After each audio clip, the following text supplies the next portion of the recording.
Hi, it's Dwyer, gamblersadvisory.com, dwyervip.com, where we picked Green Bay today in the NFL over Washington, and the underdog delivered. Remember, the opinion you should follow should be your own. Just consider this video to be a second opinion from a complete stranger online. Let's talk boxing. Few things. First, Frank Warren, wrote an article where he talks about how there is widespread PED use, in his opinion, in boxing, right? You know, I agree with him 100%. One of the things I do in preparing for some fights, not all the time, just occasionally, is I'll here on YouTube look up videos of some of these fighters when they were amateurs. You can too. Just punch in a fighter's name and punch in amateur, right? And you'll actually find that a lot of these guys who were involved in the Olympics or, were decorated amateurs, golden gloves, etc., a lot of these guys have old videos here online. So you get to see what the guy looked like. Now, I was born at night, but I wasn't born last night. When I see a guy fighting around his weight class and the guy looks thin, right? I'm talking about really thin. Then I see the guy as a pro and the guy suddenly has all these muscles, right? And when the guy was an amateur, and keep in mind, when he was an amateur, he was an athlete, right? He was more athletic than everyday guys, right? When he was a world-class amateur, you look at his legs, you look at his thighs, and they're developed. Then you look at him today, and I'm supposed to believe that the guy just added 10, 15 pounds of muscle on the upper part of his frame, right? I believe boxing has a severe PED problem. Long term, in sports, not just boxing, right? I can tell you, I'm a baseball fan, right? I can tell you that I think it's going to be a losing battle for regulators. Just go online and just look up these life extension, longevity companies. You're going to find out that many of them believe that one of the secrets to a long, healthier lifestyle is HGH. Right? Now, many people want you to believe that some of these performance enhancers shorten your life. Now, maybe that's true. Maybe some of them do. Not all of them. Right? If you believe these longevity clinics, things like HGH might prolong your life. Some of these athletes might feel that they're actually helping their life expectancy, not hurting it. At a minimum, if they're not caught, they're helping their bank accounts, right? Because they believe the PEDs give them an edge. So, let's not kid ourselves. I think there's several fighters operating in the public light who are enhanced. And what do I mean by that? I mean that the guy couldn't dream of beating the, enhanced version of himself if he wasn't on PEDs. In other words, the fighter on PEDs beats the same guy off PEDs. And you and I know in boxing that edge sometimes is the deciding margin of victory.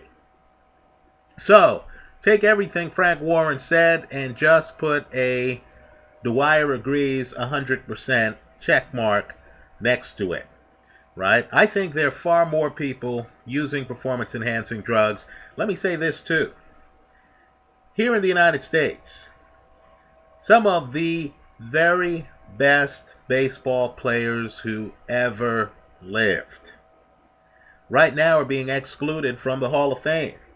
Right? These are guys with closets full of awards, with records in some cases. And they're being kept out of the Hall of Fame because there's a group out there, and I don't agree with this group, by the way, but there's a group out there who believes that, look, if you're cheating, you're not going to be celebrated, right?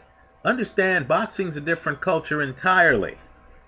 There's not a single boxer I know of who people are talking about excluding from the Hall of Fame because of suspicions of PED use. Right? In boxing, we look the other way. Right? Sometimes a guy gets pinched.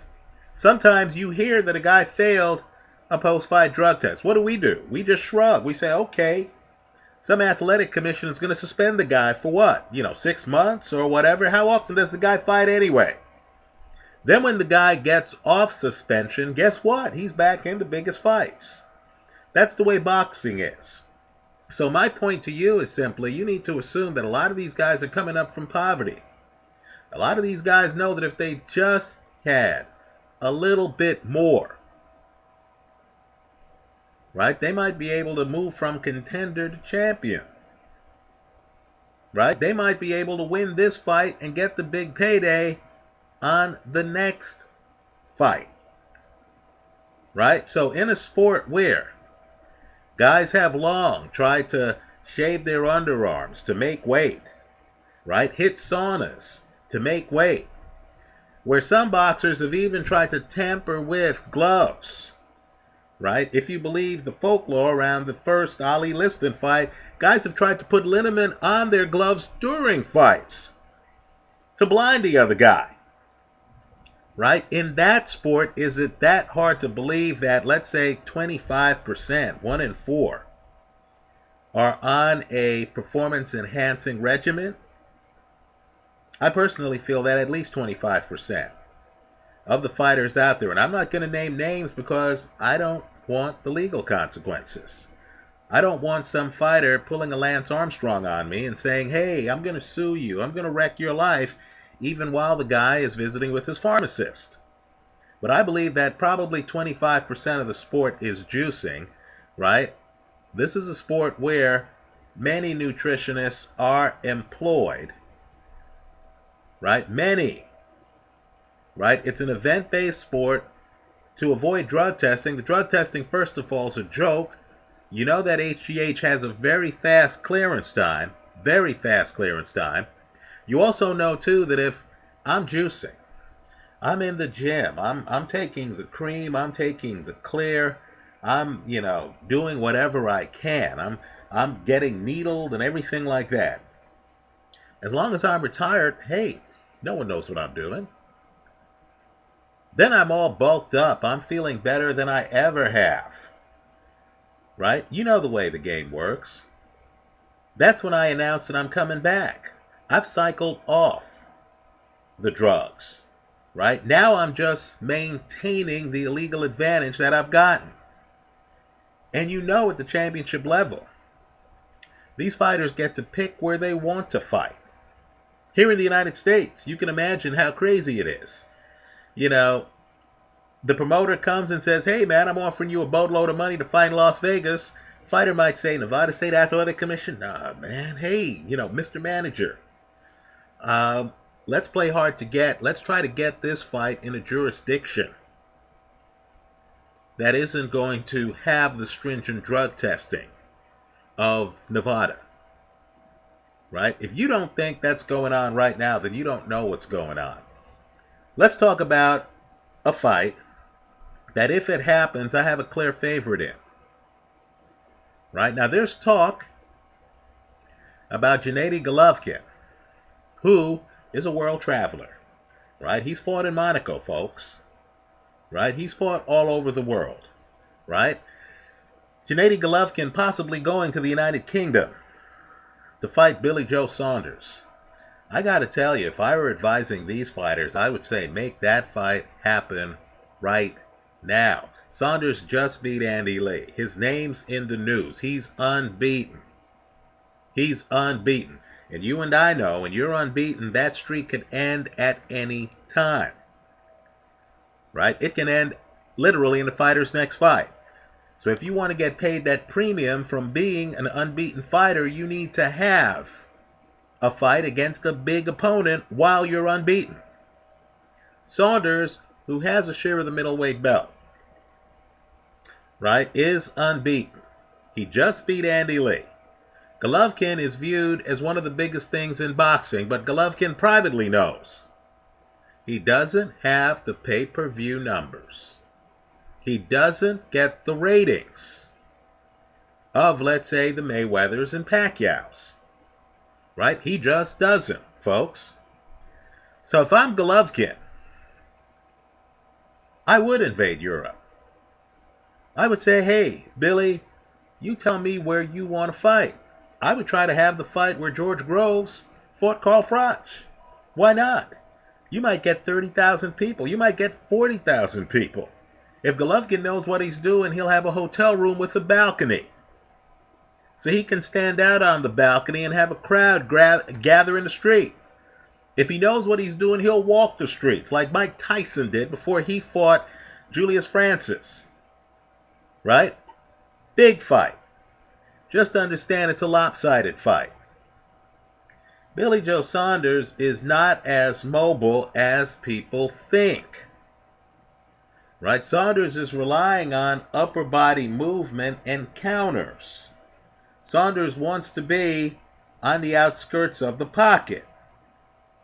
Just understand that Golovkin, I know, some are going to say, hey, Saunders might be faster than Golovkin. Understand, nothing levels the hand speed playing field more than a good jab.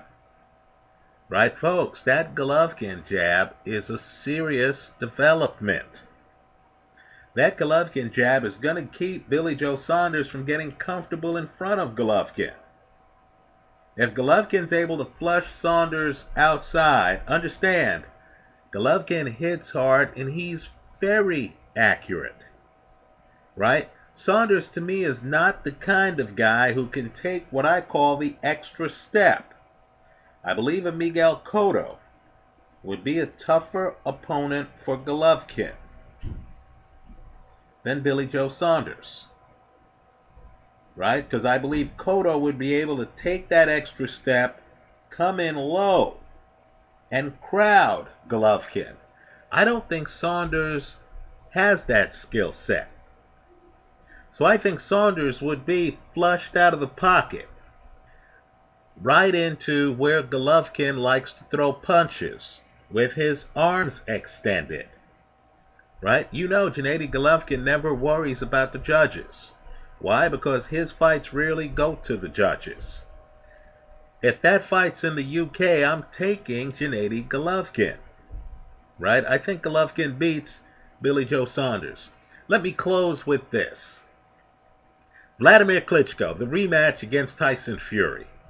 I'm enjoying the smack talk all over the world of boxing. Right? Deontay Wilder claims Tyson Fury has no power.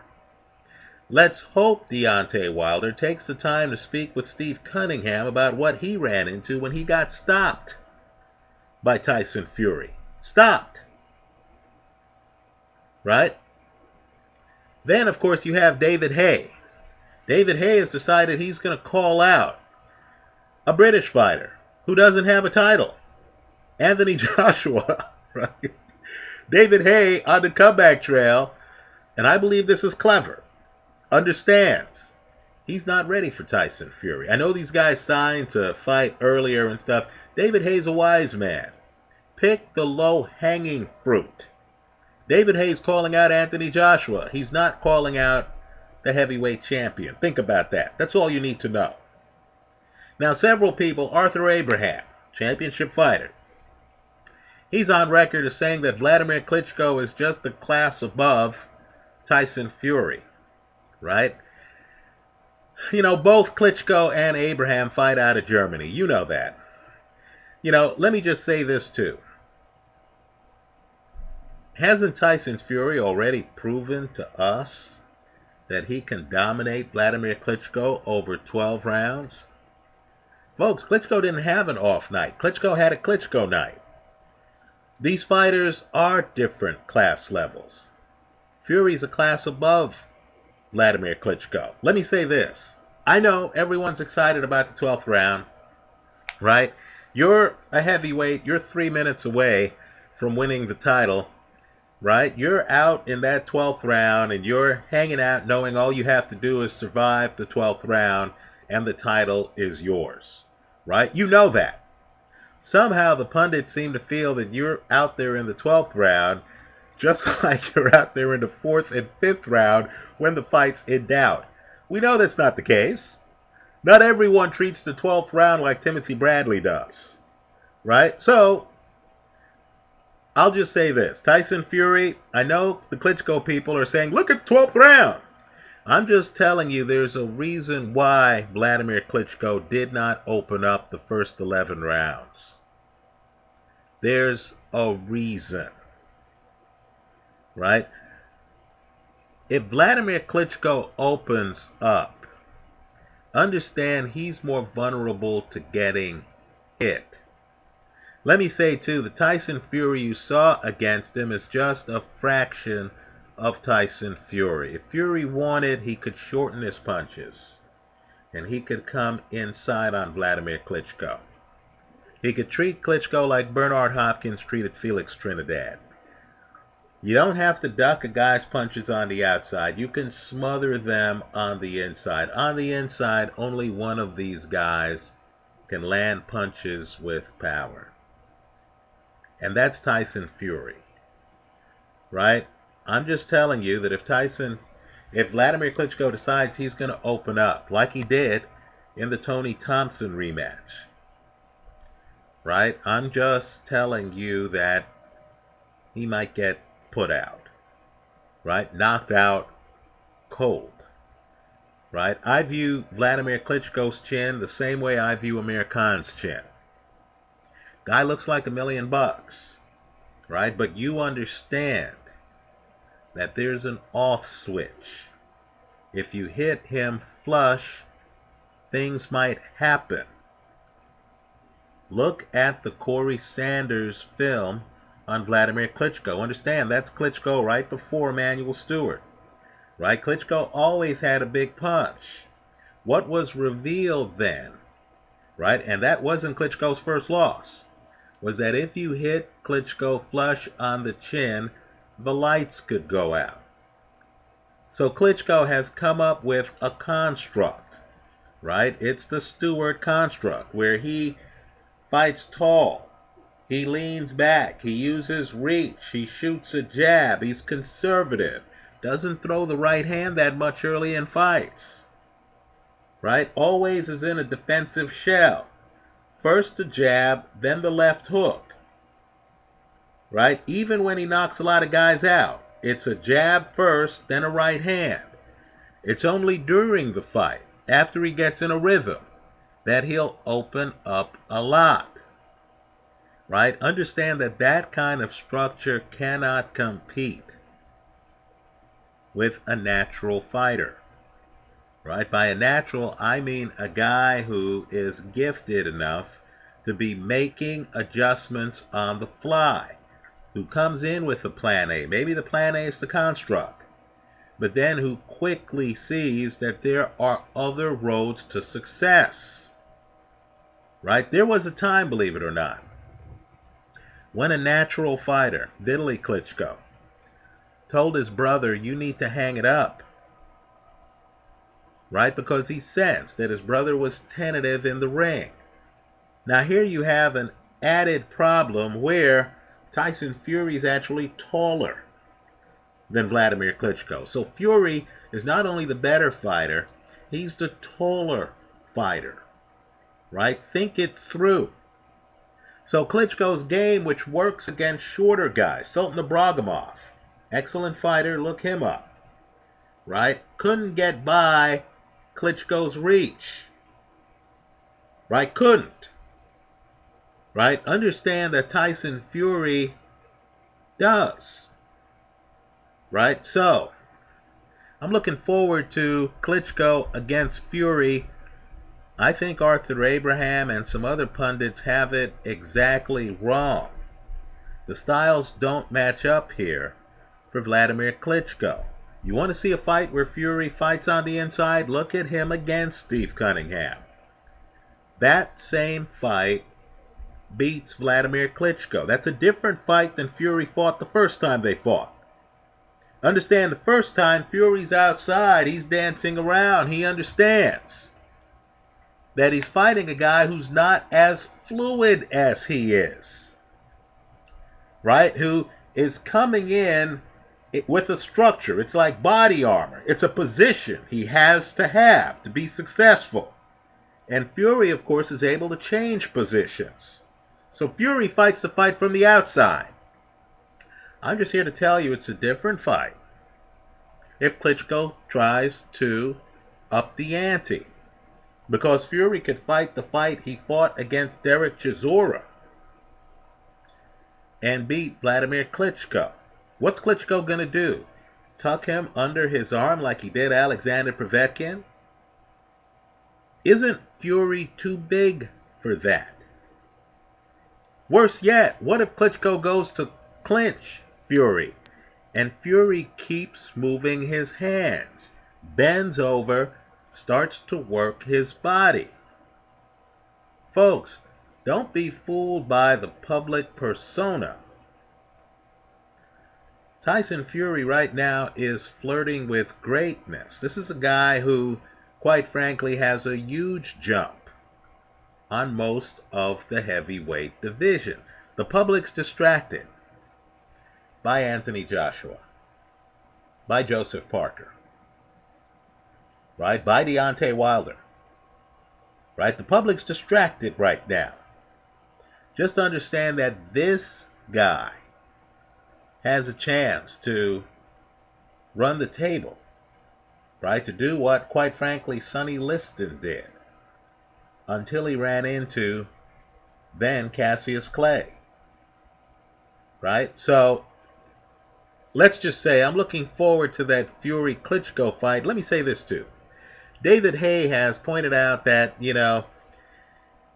he wouldn't have agreed to the rematch clause that Fury agreed to.